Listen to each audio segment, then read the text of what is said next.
Assalamu alaikum.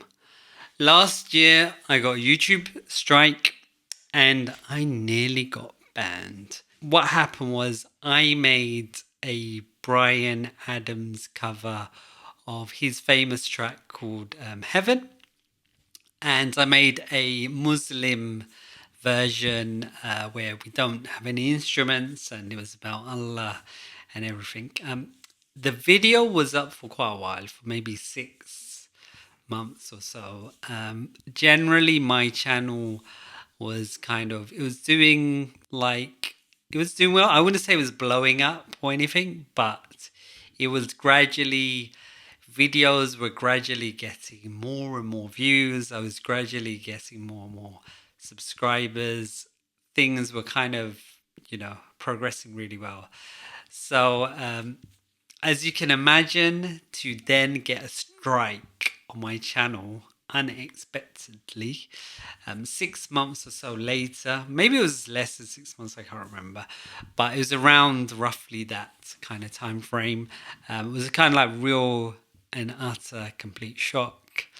And I think what a lot of people don't really explain to you is it's not just the strike that is kind of scary. It's the whole, it's the fear of really not just losing your channel, but it's more around all the hard work and effort you put into you made the videos, you promoted your videos, and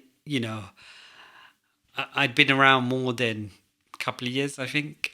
So it's a lot of hard work and effort to make video content and make things that you think are worthwhile and people kind of connect to and feel for. And so the fact that you can get a strike and then you can get 2 more strikes any moment and your channel could go completely and all that hard work kind of feels like it goes down the drain is kind of scary and stressful and traumatic.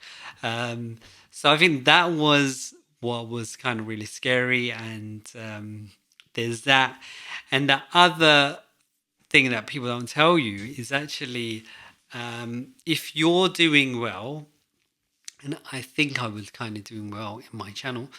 When you get a strike, in my view, and I have the data to kind of back it up, is if you get a strike, YouTube's about this famous algorithm, and something I'm sure on that algorithm says if you've got a strike, I'm not going to promote you.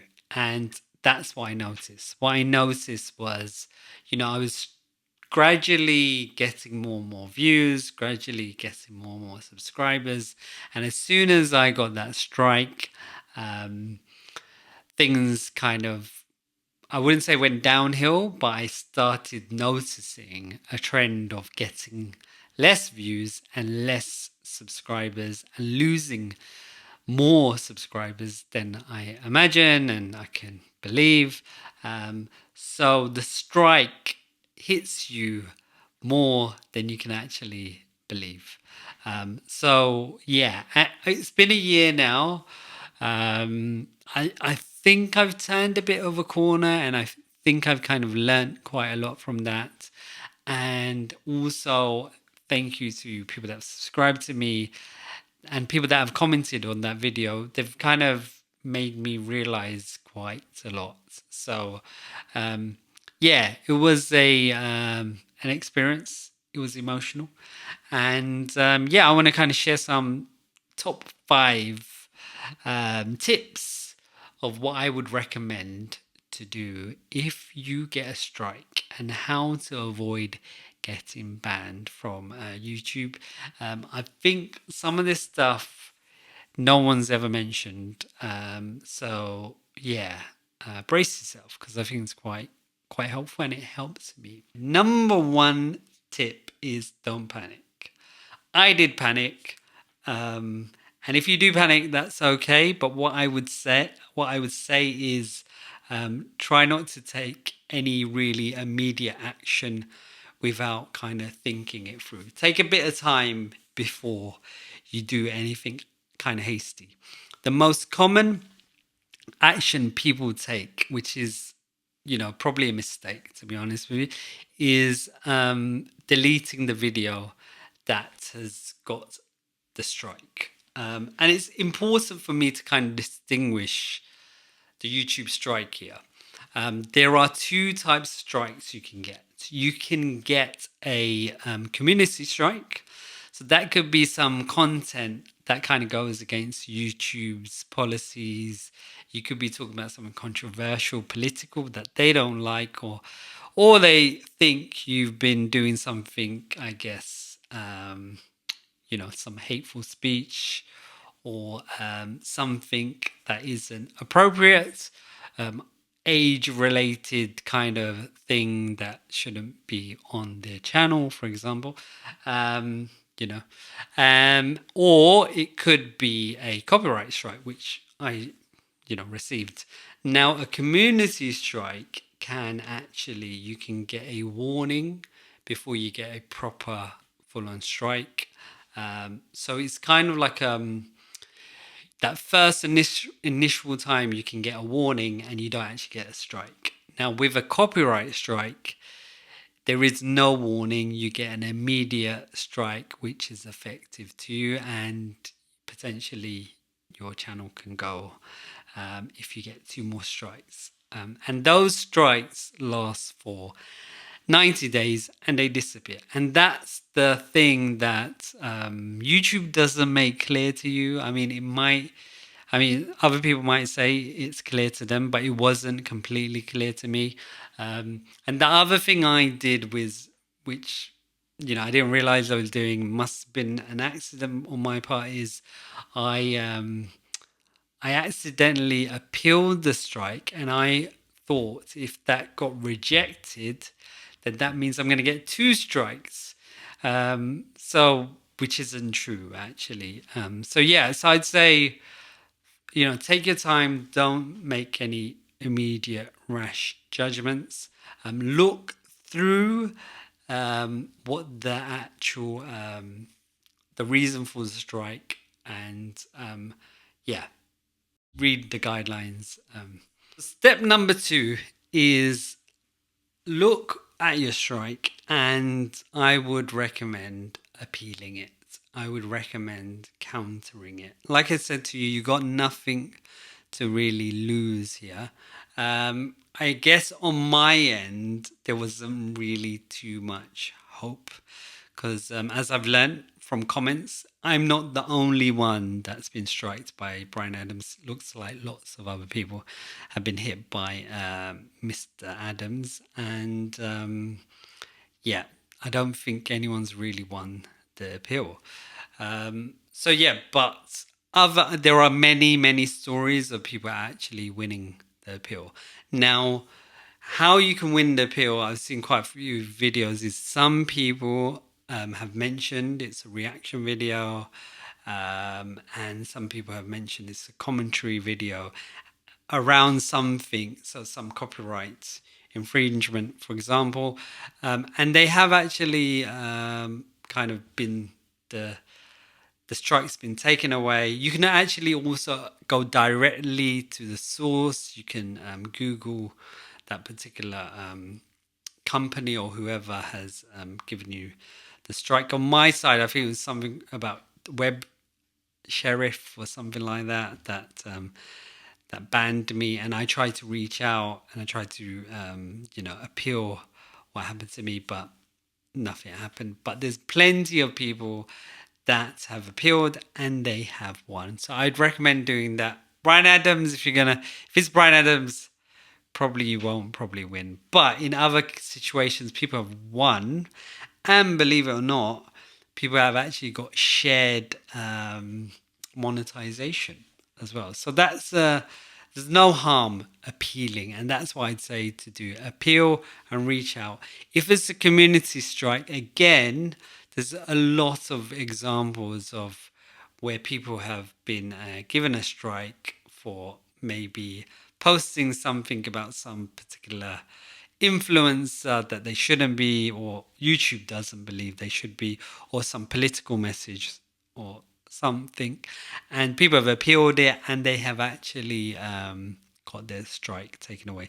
So no harm appealing, so I would recommend doing that. Number 3 is wait and avoid getting another strike.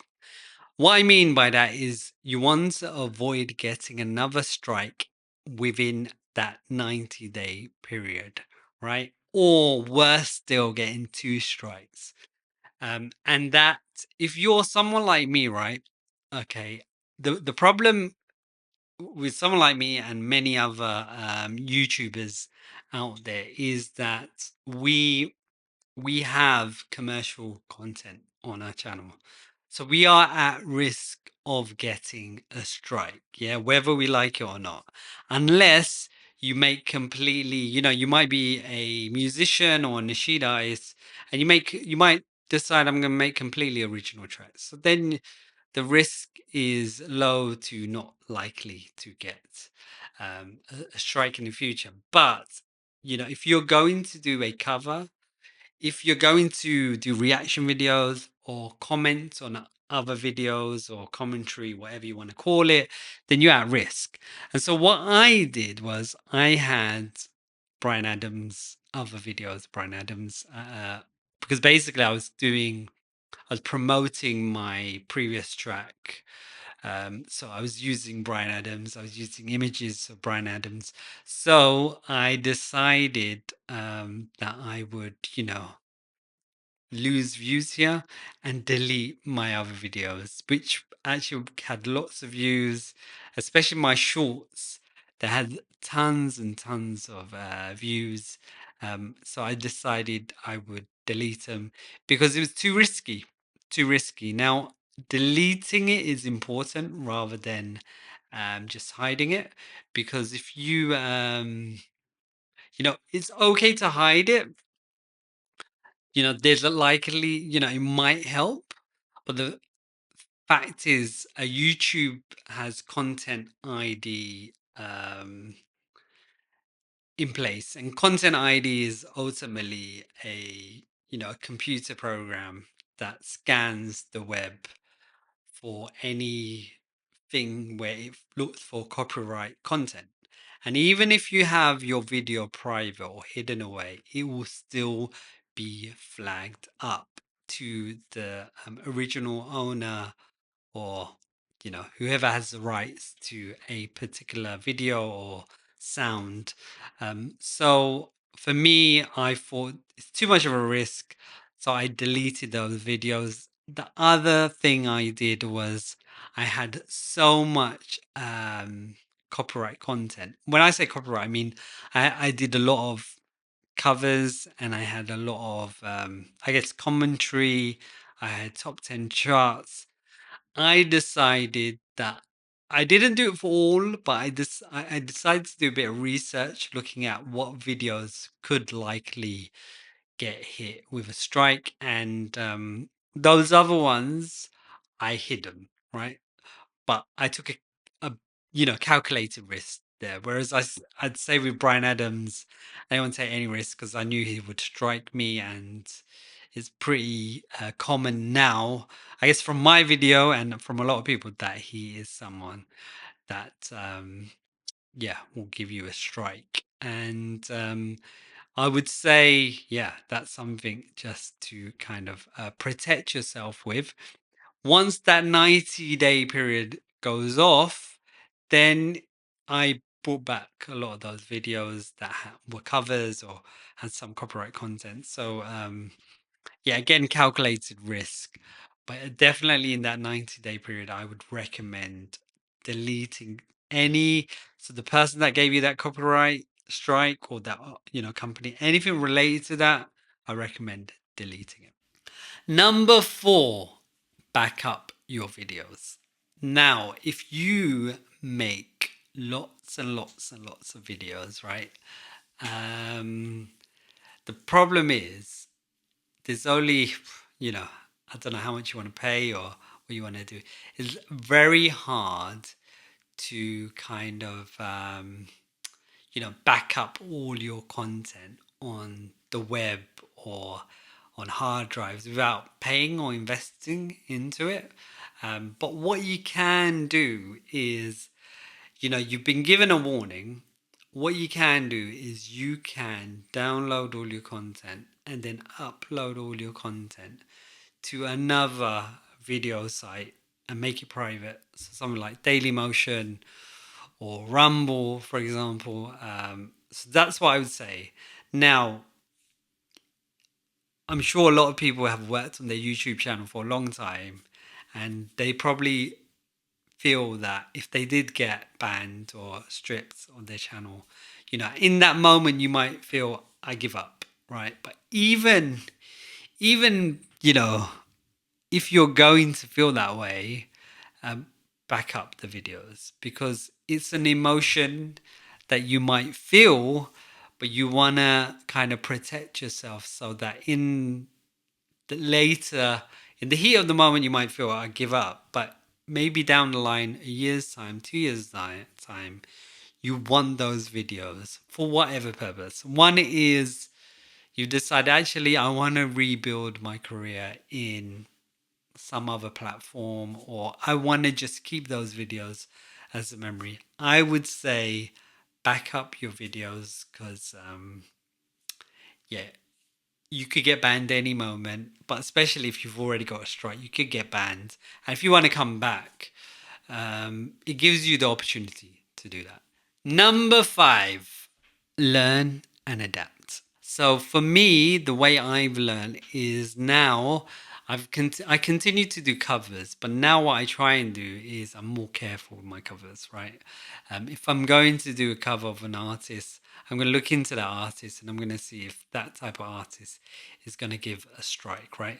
The worst thing you could do is you could record your song and then upload it and then you get a strike, right? Because it takes a lot of time, and for me it costs money doing these things. So taking the time and money and then to get a strike, it's such a massive loss. And it, again, as I mentioned, people don't highlight this, is you get a strike and it impacts the algorithm. It hits you in terms of views. YouTube doesn't promote you. So yeah, I avoid that. The other thing you probably might have noticed if you watch some of my videos is the way I do my top 10 now is kind of different to how I used to do it, right? I've had to kind of be more careful with the way I do, present the music or the nasheeds, whatever you want to call it. I have to be more careful with what I present. And you'll notice some artists I can't actually show. But because of, I guess, I believe in the integrity and the quality, I do want to kind of go, if an artist or a track is number one and they've blocked me or they've given me a strike or whatever they've done to me, I don't want to kind of hold that against that being number one. I don't want it to hold, just because I'm not happy with that artist, I still want to give it the dues to the track, really. Because if it is the best track, I want to give it its just and hold up my integrity in that sense. So I guess learn and adapt. And you see, I've got another video of me getting blocked by an artist as well. And actually, I've got a future video about being blocked by some of the most famous artists in the world, which will come soon. I would say learn and adapt. Ultimately, my final thoughts are really a strike is stressful, it's scary, but remember it's only 90 days and the strike will disappear. Carry on the good fight and, for now, take care and assalamu alaikum.